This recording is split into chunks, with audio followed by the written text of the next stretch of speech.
Hablar del agua en Canarias es hablar de un problema histórico que solo a finales del siglo XX empezamos a resolver. Y la solución viene de la mano de la tecnología.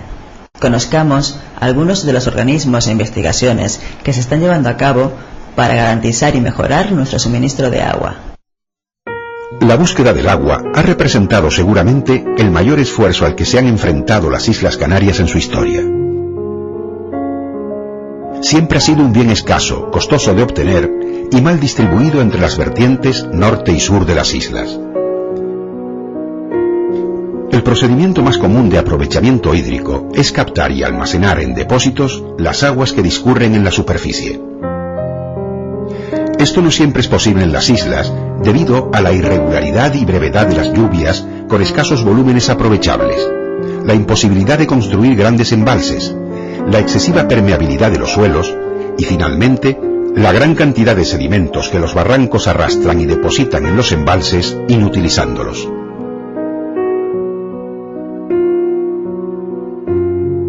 A pesar de estos inconvenientes, cuando hay terrenos algo impermeables, se construyen embalses, como sucede en Gran Canaria y La Gomera. Y cuando no se encuentran terrenos impermeables, se han impermeabilizado balsas mediante costosas inversiones. Esta técnica se da en Tenerife, La Palma y El Hierro. Debido a estas dificultades, el agua se ha buscado en el subsuelo, de donde proviene más del 80% de los recursos disponibles actualmente. Hay galerías en casi todas las islas que suman cientos de kilómetros. También son numerosos los pozos existentes con profundidades que llegan a superar los 600 metros. Esto ha llevado a una situación de desequilibrio. Se extrae más agua de la que se infiltra.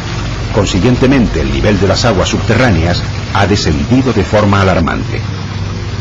El caudal de las galerías disminuye. Los nacientes y pozos se secan o se vuelven salobres, pues el agua del mar va ocupando el lugar que antes ocupaba el agua dulce en el subsuelo.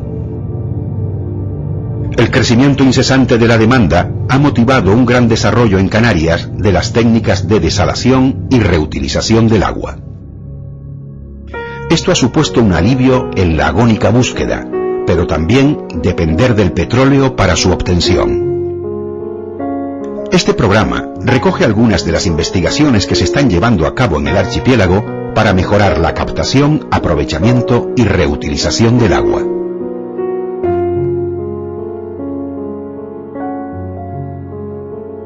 Desde la introducción de la primera desalinizadora de Europa en Lanzarote en el año 1964, Canarias ha sido uno de los laboratorios donde se han ido ensayando e instalando las diferentes tecnologías de desalación. Así, la producción de agua desalada en Canarias equivale a más del 17% de la producción total de España. En los años 60 se comenzó a trabajar con tecnologías de destilación, utilizando los ciclos combinados de vapor que teníamos en las centrales térmicas, pero con unas eficiencias energéticas muy malas, que básicamente utilizan un vapor, saturado o no saturado, y lo hacen pasar a través de unas cámaras o etapas, y van produciendo, en contacto con otras aguas a distintas temperaturas, van produciendo un destilado. Se ha ido evolucionando y ha aparecido la tecnología de ósmosis inversa, que ha ido disminuyendo drásticamente los consumos de energía asociados. Muy básicamente se puede decir, de los años 60 o 70, pasar de un consumo de energía superior a 20 kilovatios hora metro cúbico, a necesitar en la actualidad un consumo de energía inferior a 3 kilovatios para obtener un metro cúbico de agua cada hora. Este método se basa en un fenómeno natural llamado ósmosis. Si ponemos en un compartimento agua pura y en otro salada, separadas ambas por una membrana semipermeable, se observa un flujo desde la primera hacia el compartimento con agua salada. La presión correspondiente a esta diferencia de altura es la presión osmótica. El fenómeno de ósmosis es reversible. Por lo tanto, aplicando al agua salada una presión mayor que la osmótica, el agua pasa por medio de la membrana en dirección contraria, aumentando el volumen total del agua dulce. Gracias a la ósmosis inversa, puede obtenerse agua pura a partir de agua de mar. En una planta de desalación de ósmosis inversa, el proceso básico es el siguiente.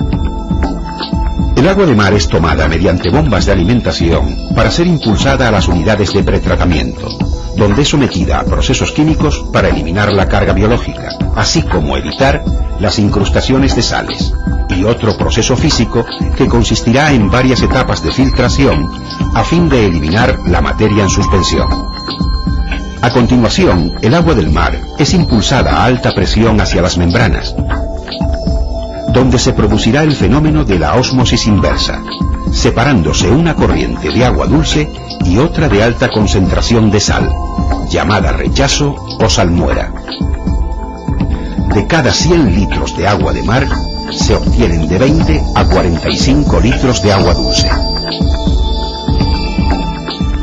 El Instituto Tecnológico de Canarias, ITC, es una de las instituciones que trabajan buscando mejoras para el aprovechamiento del agua. Aproximadamente llevamos unos 10 años trabajando básicamente 3 líneas. Una muy principal e importante y estratégica para Canarias y el entorno de la desalación aplicada a la energía renovable. Otra enfocada a la depuración de aguas con bajo costo energético. Y una tercera relacionada con el tema de la calidad, la contaminación y el uso responsable y sostenible del agua. El proyecto SDAWES fue el primero en el que se estudiaron las tecnologías de desalación de agua de mar unidas a las energías renovables. Pretendíamos instalar en Pozo Izquierdo, a nivel demostrativo, una red eólica aislada de la red convencional, donde pudiésemos ensayar 3 tipos de tecnologías de desalación y comprobar con dinámica bastante científica qué tecnología se adaptaba mejor a las condiciones variables de energía que íbamos a tener con un campo eólico.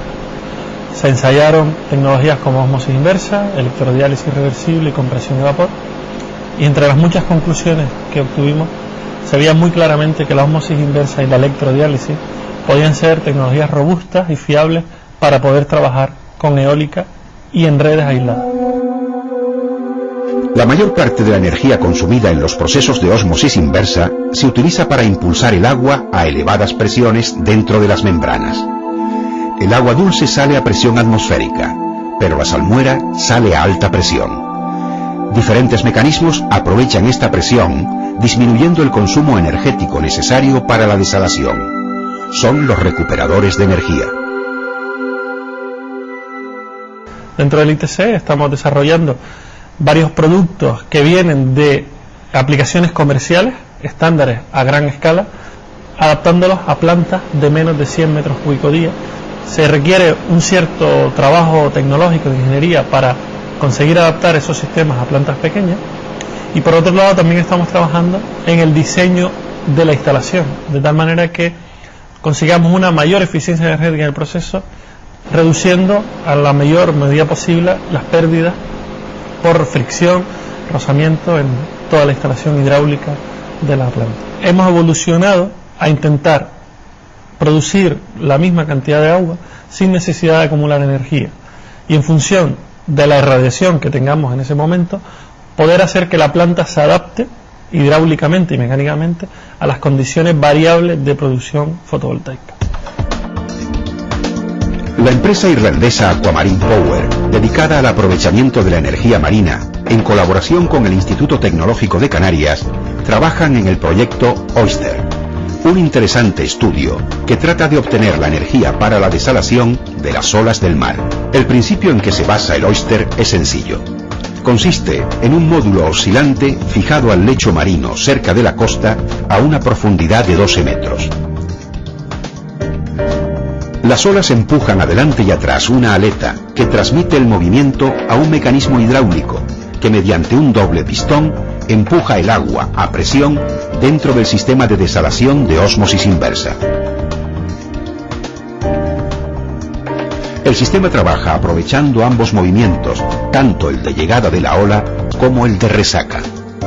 El sistema, simple y robusto, ha sido sometido a rigurosas pruebas de laboratorio para comprobar su resistencia y funcionalidad en todas las circunstancias. tiene una vida útil estimada en 20 años. La simplicidad de su diseño y su ubicación cerca de la costa permiten un mantenimiento sencillo. Para el presente año está previsto realizar en Canarias pruebas con un modelo a escala.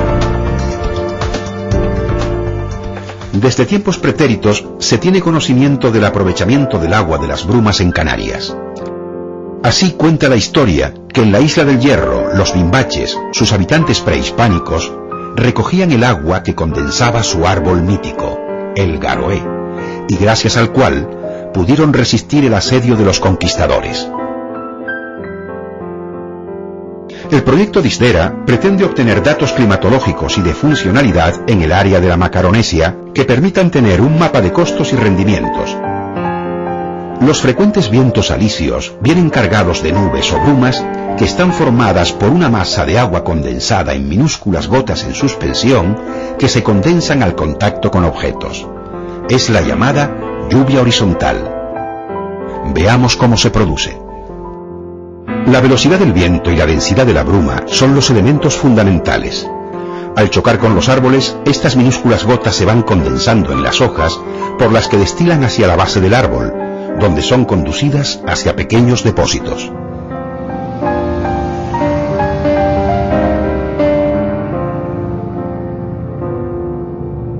Los modernos sistemas de captación de agua atmosférica funcionan de forma similar. Así los árboles son sustituidos por paneles que soportan una malla textil que hace la función de las hojas, condensando y destilando las gotas de agua, las cuales van cayendo hacia un canal situado en la parte inferior de la estructura que recoge el agua para ser canalizada hasta un depósito cercano. En función de las condiciones geográficas y el clima de la ubicación, se estudian y determinan la orientación, dimensiones y materiales a utilizar, teniendo en cuenta la velocidad y dirección de los vientos dominantes, recorrido de la masa nubosa y carga hídrica de la misma. Algunas de las ventajas que presenta este sistema de captación de agua son: un agua de muy alta calidad, captación realizada en cotas altas, con lo que elimina la necesidad de bombeo.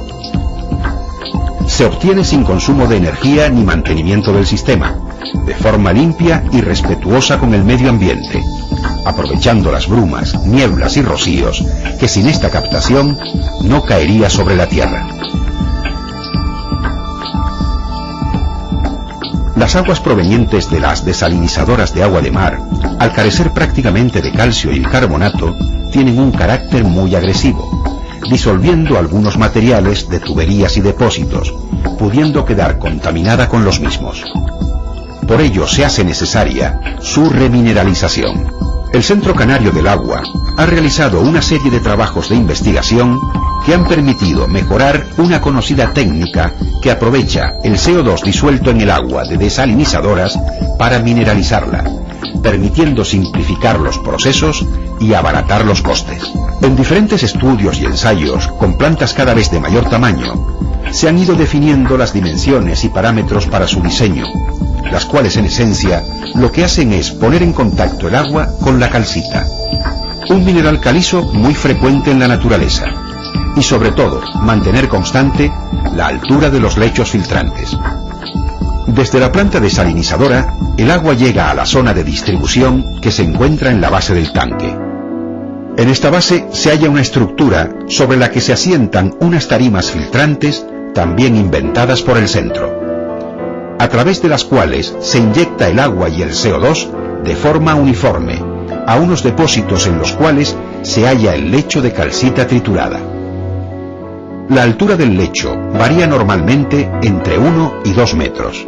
En la parte alta de los mismos está la zona de alimentación de la calcita, que se realiza a través de unos embudos que distribuyen las partículas que caen muy lentamente por efecto de la gravedad, según se vaya disolviendo la calcita del lecho y sin aumentar la turbidez. Finalmente, en lo alto de la estructura de alimentación se encuentra un silo de almacenamiento de la calcita. A medida que asciende entre la calcita, el agua se va mineralizando. Finalmente, el agua sale por unas aperturas laterales ya lista para su uso. Esta estructura modular permite construir las plantas en función de las necesidades de producción, sin tener que variar sustancialmente el esquema de diseño, instalándose tantos módulos como sea necesario. Más de 20 plantas de mineralización usan ya este sistema. La agricultura ha venido siendo el mayor consumidor de agua de las islas. Y aunque en los últimos años ha habido un retroceso en la demanda, esto no ha supuesto una disminución de las necesidades, pues el desarrollo urbano cada vez consume más agua y consiguientemente se generan mayores cantidades de aguas residuales. Sistemas como las islas, donde el agua es un bien escaso o que tradicionalmente se ha sobreexplotado o hay un coste energético importante a la hora de obtenerla, de dar un segundo uso al agua, una vez utilizada en los usos domésticos, es un valor añadido en sí mismo, un valor ambiental, porque estás ahorrando agua desde otros orígenes, ¿no?, de agua desalada o de los acuíferos subterráneos, y estás evitando también realizar un vertido al mar. Nuestra cultura del ahorro hace que nuestro gasto de agua sea menor que en otras áreas, pero esto tiene la contrapartida de que la carga de desechos que soporta es mayor. El proceso de la depuración convencional básicamente se distribuye en 3 etapas. Una etapa primaria, en donde el agua bruta que llega a la estación debe ser filtrada con unos procesos de desbaste, una decantación, para poder reducir todo el contenido en sólidos que tenga esa agua. La segunda etapa se conoce como etapa de digestión o proceso de degradación de la materia orgánica. Con el apoyo del oxígeno y de una bacteria se consigue la degradación de la materia orgánica que contiene esa agua. En una tercera etapa, que es necesaria para cuando queramos hacer una reutilización del agua, necesitamos instalar una serie de procesos. En la isla de Tenerife existe una importante red de aprovechamiento de aguas residuales. Las aguas procedentes de las depuradoras recorren más de 50 kilómetros desde Santa Cruz y La Laguna hasta llegar al complejo agrohidráulico del Valle de San Lorenzo, donde se realiza la distribución de agua depurada con destino al regadío agrícola más importante de Europa.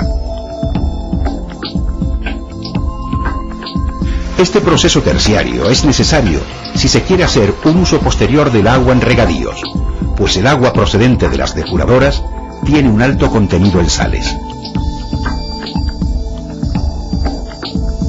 Una vez que el agua llega a la planta, se almacena en una balsa cubierta para evitar el crecimiento de microalgas que puedan atascar el sistema. A continuación, el agua es sometida a un primer proceso de filtrado en tanques de arena, antes de pasar por otro proceso de microfiltrado mucho más riguroso.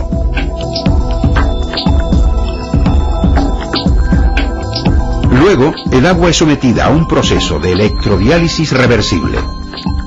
Aquí se separan los iones cargados eléctricamente mediante la aplicación de un campo eléctrico a las aguas que se pretenden depurar. Los iones cargados eléctricamente atraviesan las membranas, lo cual permite la separación de las sales disueltas. A continuación, el agua se almacena para su posterior distribución entre los agricultores.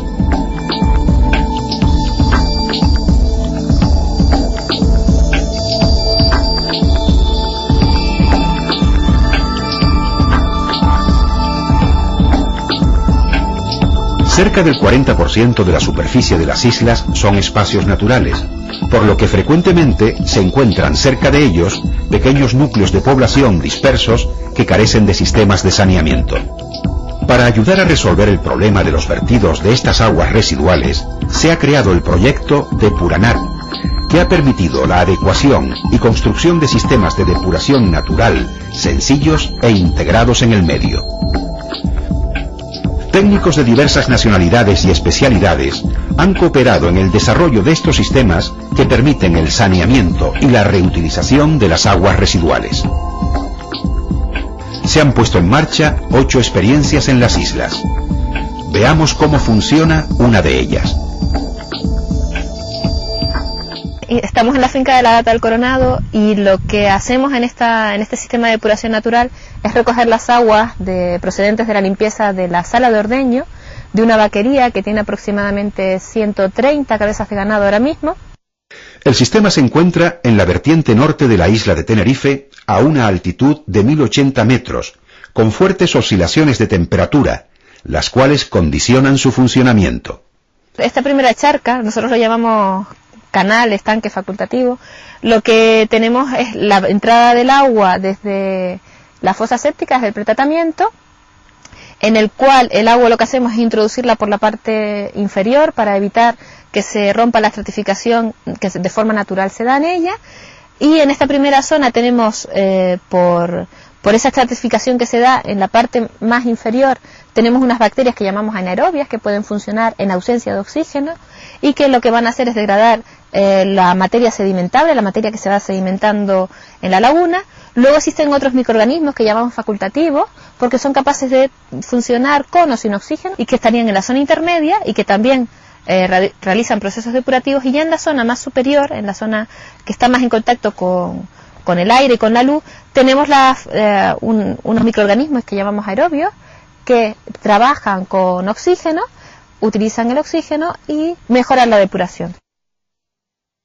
Luego tenemos un filtro de grava que hace de conexión entre este canal y un segundo canal facultativo de las mismas características, y aquí, como el agua está un poquito más depurada, tiene menos carga contaminante, vemos que ha aflorado la lemna, que es capaz de vivir la lenteja de agua en estas condiciones, y como la cobertura vegetal es un poquito más amplia. Vemos como al final de lo que es la charca, sí ya tenemos el cíperu totalmente vigoroso, en buen estado, y también lo que es el pan de agua y lirios que se ven al fondo. Pero también aquí se produce un proceso en el que es muy importante la lenteja de agua, porque lo que está haciendo es la fotosíntesis y está insuflando oxígeno a las capas superiores, que contribuirían a oxidar la parte más superior y por tanto a mejorar la degradación, a conseguir una mayor depuración. Desde esa pequeña arqueta, como bien digo, a una cierta profundidad para no arrastrar la lemna, conducimos el agua al último estadio, a la zona del filtro de grava completo con macrofiltro.